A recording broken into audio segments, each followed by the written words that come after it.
Oh, this one does not go down. That is not going to work. You want one that goes down? Yes. This one does. Okay. Very much down, actually. Okay, are we ready for Jacqueline? Too many chairs. My feet don't touch the floor, okay? And just like the tips of my toes, and it's just annoying. I'd like to be flat-footed on the floor. Grounded. Say that 4 times fast. Oh, sure. That's why my chair is always like way down. So I cannot only sit flat-footed on the floor, I can put my feet out. It's creepy. Well, I originally, That on or off, excuse me. that's good. It's nice and soothing, actually. I originally wrote this script for me to be the client, but kind of morphed things a little bit. So now Sharon's going to read the client part, and I'm going to read the counselor. So now it's really going to get morphed. Not too much. We're good. You're good. You're especially you with the ad-libbing and the acting. Okay. I'd like to welcome you here today. My name's Jacqueline. So what brings you here, Patty? Well, got things a little messed up. I'm a counselor in recovery, about 5 years. Work in the hospital, detox unit, so that's stressful. Have an infant, and thought I better come get some help because I'm having some difficulties with just the normal things of life. Can you elaborate on that? Like the troubles at home, the normal things you're having issues with? Eating and sleeping, and it's just not falling in like it used to. What I hear you saying, Patty, is that your life seems more stressful and that you're having a hard time coping. Do I understand that correctly? Yeah. I know that as counselors, we're supposed to have our own counselors for self-care. I know it's helpful. I noticed, let's see. As you said that you like the idea of seeing another professional, I noticed that you broke eye contact and slumped in your chair. Why do you suppose you did that? Well, I've put so much of myself into the job, and I put more of myself into my clients than I do myself. And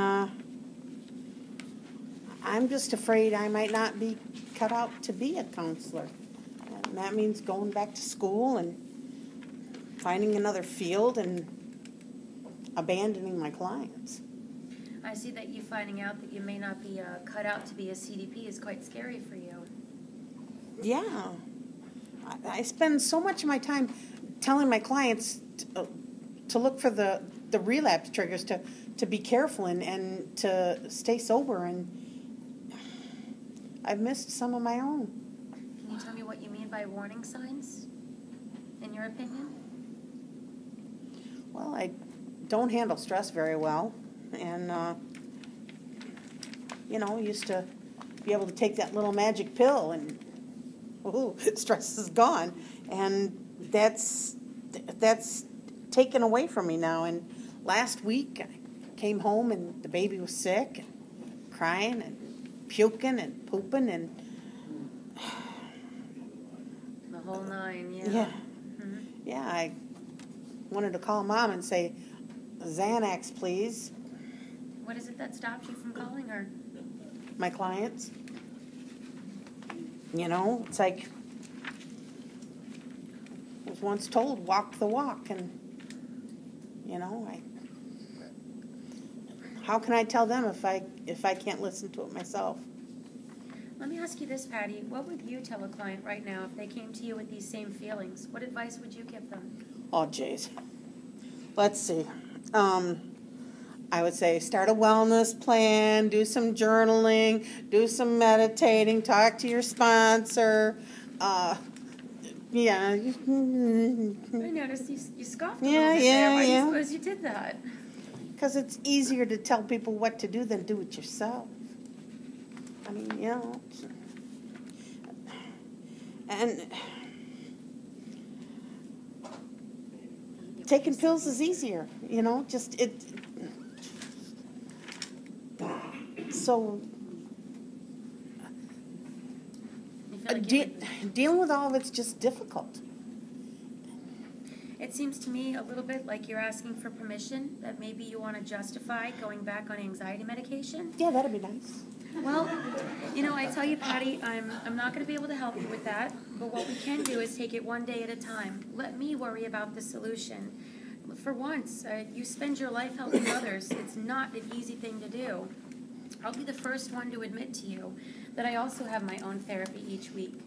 As CDPs, we are extremely susceptible to burnout. It's not easy being responsible for someone else's life. What you need to realize is that you're not. Not what? You're not responsible for their life.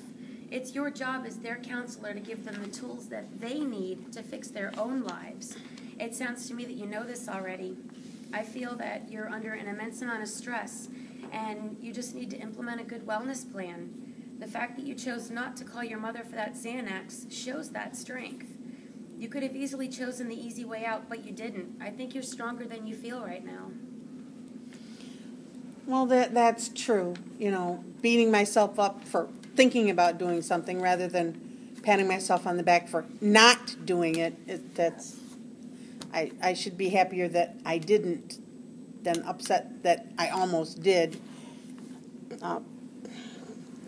Thanks for turning that around for me. It's hard to see things sometimes. I would like to say that you are an amazing, strong woman. The fact that you came to me to seek help shows that. You're willing to put work into being a good counselor, and that includes taking care of yourself. You have a very strong sense of awareness, and that's step one. Being aware of the issue is the first step in resolving it. And then again, I think you know this. It's weird being in the client chair, but I must say I'm happy that I am, and for all the schooling and telling me that we need to be clients as well as counselors. It's no wonder it got away from me. Yes, I'm happy you made the choice to come today too. So Patty, before we close up today, let's go over what we talked about. So earlier you mentioned you would tell a client to keep a journal. Do you? I used to. Started when I was a teenager, and life got busier and more stressful, and all of a sudden when I was done with school, I was done with the journaling.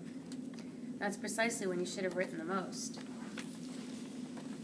I think you know that as well, again, don't you? Yeah, I do. Thanks for reminding me. Well, Patty, I'm really glad that you made the step to come to me today. I have a feeling that you're going to be just fine. You have an amazing sense of self, and you know what will make you happy. Being under the kind of stress we go through each day can be emotionally taxing on even the most seasoned CDP. I understand that you feel scared when you think about taking pills for anxiety, but I also see the strength and awareness in you. Like I said earlier, it's the first step in the process, identifying the problem. Now that you've done that, we can spend time getting to the solution. Together, we can get you back on track. For this upcoming week, I want you to sit and write what you feel and when you feel the overwhelming stress that makes you want to take a pill. I would also like to ask if you can take a stroll this week on your lunch break instead of staying in the office doing paperwork. I want you to try some mindfulness. Pay attention to when you feel that heavy stress and try to write down the triggers and also the feelings that are associated with these triggers. We'll go over it next week, and together we'll come up with a plan to help you get through this tough time. I've really enjoyed meeting you today, and I look forward to our next visit. The end.